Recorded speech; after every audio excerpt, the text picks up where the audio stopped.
ऊसतोड चालू असल्यामुळं शेतात घालणाऱ्या मोरांच्या अंडी अशी उघड्यावर पडाल्यात आणि तसंच एका ऊसतोड चालू असताना एका शेताच्या ऊसात आम्हाला 5 मोराची अंडी सापडलेली। ती 5 अंडी आम्ही म्हणजे तिथं मोर काय बसणार, लांडोर बसणार नव्हतीच, कारण ती अशी उघडी पडलेली एक दिवस उन्हात होती आणि ती आम्ही घरी आणलीत आणि मोबाईलच्या टॉर्च लावूनच्या साह्याने आम्ही चेक केली तर त्यात जीव तयार झालेला होता।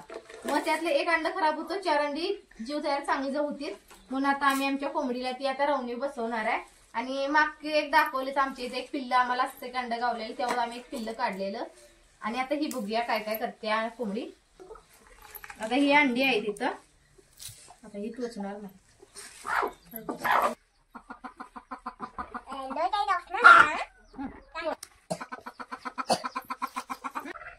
आता ही बघू शकता तुम्ही मोराची अंडी किती मोठी आहेत आणि 4 असे आहेत आणि आमच्या आता कोंबडी बसवणार आहे मी। कोंबडी तर बसायला तयारच आहे आमची।